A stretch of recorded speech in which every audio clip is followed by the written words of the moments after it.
back, everyone. It's John, Wade Boggs fan. It's Monday. Hope everyone had a great weekend. Before I get into the main part of the video here, I wanted to talk about a couple things from previous videos. One, I got some mixed feedback on the trivia with me asking the question at the beginning of the video and then giving the answer at the end, versus asking the question and then letting you respond with your guesses, and then my next video I give you the answer. So I may mix it around a little bit. Next video I may not give you the answer until the next video and then flip it back or whatever, but I'll try to mix it up a little bit. But I appreciate the comments. That means that you're at some level at least interested in the baseball trivia. So the second thing is, I did a recent video where I picked up some more 1978 raw cards for the set I'm putting together, and wanted to let everyone know that in probably all my video descriptions, as well as my about page on my channel page, I added a link to my 1978 Topps checklist. And as I get new cards, I'll be updating that checklist. But if you happen to have some cards that I'm missing, let me know. Email me. My email address is on my about page, or send me a comment or whatever, and maybe we can work out a deal. Again, I'm looking for cards that would probably grade an 8 or a 9, if they were to be graded, nicely centered, nice sharp corners. I want to put together a really nice raw set. So with that, today is pretty much a mail day. I have some Boggs cards, I have some vintage cards, and if you watched my latest Hobby Talk live stream with Brandon's baseball cards, and I'll put a link down to that video in case you didn't see it. But Brandon, last week or so, reached out to me and said, hey, I want to send you something. Give me your address. And I got a care package from Brandon. Don't know what it is. I'll open it up and we'll see what he sent me. Excited to see what it is. But I'm going to turn the camera around, go into that second view there, and show off some of the cards I got in the mail over the last few days and open up that care package. All right, let's get started as I normally do when there's a mixture of Boggs cards and other cards. I start off with the Wade Boggs pickups. So the first two I have to show off that I picked up, more 2021 Donruss. A ton of parallels. First one here is the 100 parallel with the 100 symbol there on the border, and of course it is serial numbered. It's actually 99 of 100. So there's that card. Then I picked up a second memorabilia card. The first one is the unnumbered version, and it's a jersey. This is the bat out of 25, and it's a slightly different yellow striped border. The only one I'm missing now is and I think it's a jersey as well, out of 99. And again, I don't know if there's a 10, possibly an out of 10 and out of 1, but yeah, just really looking to pick up the one out of 99. And then the last Boggs card I picked up is from 2019, Panini Leather and Lumber Bat Patrol. And if you can see here, you may be able to, not sure if you can see on the front as much, but on the back, there you go. You can see that it is sort of embossed, so it's raised on the front of the card. Maybe able to see it there a little bit. Pick it up. This is the hollow. Again, you may not be able to pick it up here in the light, but this is the hollow gold out of 25, and it's number 25 out of 25. Now, this goes along with the base that I have. So again, the only difference that I see is the foil on the 26 and along the left-hand side. So this is the base. This is supposedly the hollow gold. And then I have the hollow... Oh, no, wait a minute. No. See, I couldn't even tell. I picked up the hollow silver. I already have the hollow gold out of 10. Number 4 out of 10. So that's the hollow gold. This is the hollow silver that I picked up out of 25. And again, they're all the same except for the foil, and even the foil, it's hard to tell you. There's the light, maybe. You can see more of a golder tint versus silver. And then there's a regular gold out of 99, I believe, that I need. But this is the new pickup here out of 25. And all right, let's get on to the vintage, and then we'll open up that care package from Brandon. Again, I have been collecting Hall of Famers, but there are 2 players that I've been collecting that I believe should be in the Hall of Fame. One still has a chance. One, unless the commissioner does something, doesn't have a chance, and that's Pete Rose. But one player I always liked on the Red Sox. You've seen me pick up a couple of his cards, but I picked up some Dwight Evans cards. And in fact, out of the 4 here, one of them is a crossover for my 78 Hall of Fame run, or soon, hopeful to be Hall of Fame run. But anyway, the first Dwight Evans I picked up is this really nice PSA 8 copy of his 75 Topps card. Really well centered there. Back's nice as well. Really nice. There's a little stain there in the back. I don't care. But really nice copy of that Dewey from 75. So there's that one there. Then I did pick up his 78.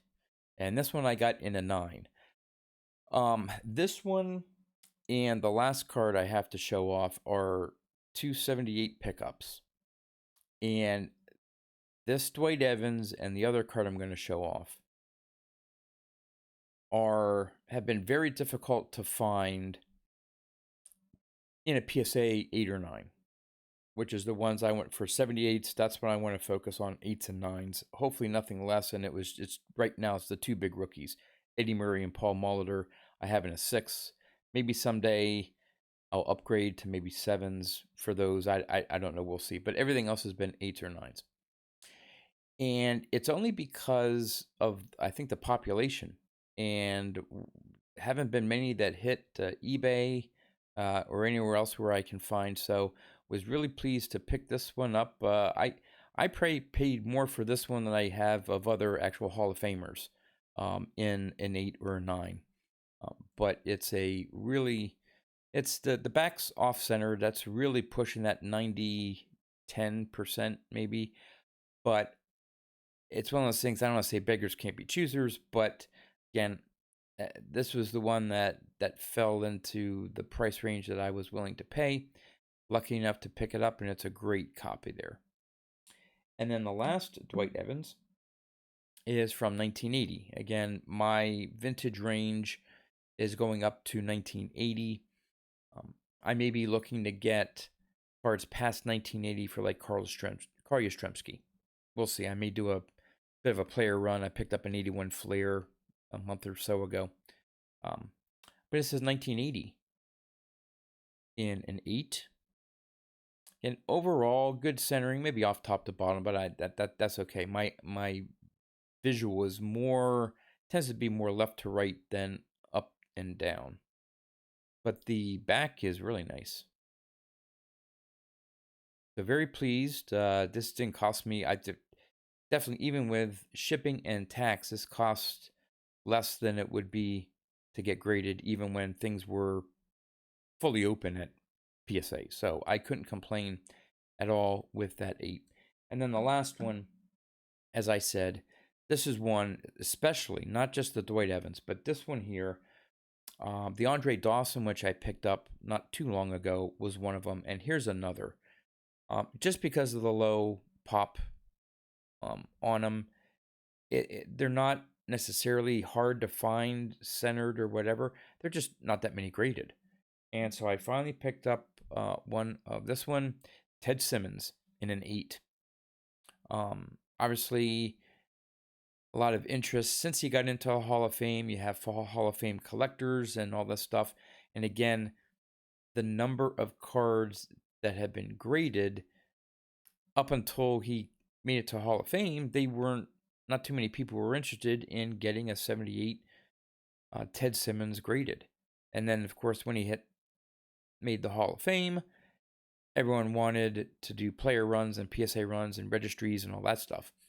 And so the supply started to dry up of what was out there. But that's a really nice card. Again, I paid, relatively speaking, I didn't do anything nuts. But there have been some cards listed that they want like close to $200 for maybe a 9, maybe even an 8. I mean, it's some of the listings have been ridiculous.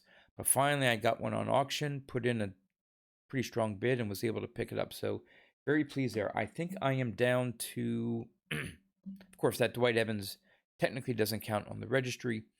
I think I may be down to 5 more PSA cards, and I'll have the entire 78 Topps run that I started May or June of last year. So I can't believe it's been that long since I started my PSA graded vintage collecting. But yeah, it's approaching 1 year, and hopefully, I don't know, hopefully in the next few months, things turn out right. Maybe I'll be able to complete that. So there you have it. Hope you liked the last few days pickups that I have. So let's get to this care package. It's so big I can't even fit the whole package onto the screen here.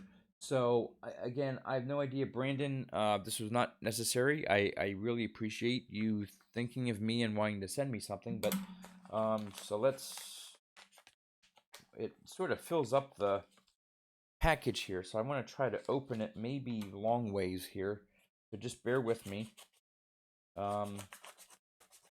Yeah, what I'll also do is, in addition to some of the other things I'm going to be putting in the description of this video, is again, I will put another link to Brandon's channel. Again, if you haven't checked Brandon out, really into unopened packs, rack packs mainly, but is a fan of like 80s baseball, and he gets some modern stuff too. Really nice guy, wonderful to talk to. Again, if you haven't, you should really check out my latest hobby talk, where we talk everything about baseball. So let's see here. All right.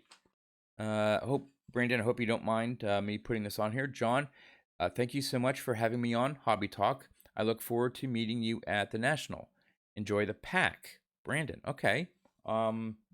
Again, Brandon, thank you very much. Let's see what we have here. Oh boy. Okay, lots of protected it very well. Hope you don't mind the sound of tape as I try to open this up here. Just start it off here a little bit better. All right, see what we got. This almost looks like I can almost see through the bubbling. It is. It's one that has been authenticated through Baseball Card Exchange. That is something that Brandon likes to do with the rack packs that he gets in his collection. It's not a grade per se, but it just makes sure that it is an authentic rack pack. And it was great to talk to him about knowing fakes and just what might be out there that people try to swindle you on. So let's see here. Oh, this is cool. It is a 1984 Fleer rack pack with Wade Boggs on the front. And I think that is I think he has 2 cards. This one is, I want to say, a sort of a, if you, either the card before it or card after it. If you put it together, it makes one larger picture of the National League batting champion, I think, if I'm not mistaken. But that is really cool. So you have Gary. I'm trying to see who the Gary Allenson of the Red Sox, and Danny Darwin of the Rangers. And let's see, I don't know who's on the back. You can't. Oh, they're stickers. Okay, wasn't sure how 84 Flair packed their rack packs. But Brandon, thank you very much. This was awesome. You know what? This is, of all my memorabilia that I have, and I showed off a couple videos ago a closer look at my display cabinets, and you can see what I have hanging on the wall: jerseys, photos, autographs, things like that. The one thing that was missing in my collection is I didn't have any unopened packs, no cello packs, no rack packs. So Brandon, this is the first for my collection. So again, thank you very much. That is really cool. I really appreciate you thinking of me, and yeah, I'll have to find some way to return the favor. I know you probably say I don't need to, but um, I'll think of something and figure something out, whether it's at now, at the National, whatever. But anyway, hope you enjoyed my mail day video and care package from Brandon. That's all I have for you guys. As always, thanks for watching, and I'll see you next time.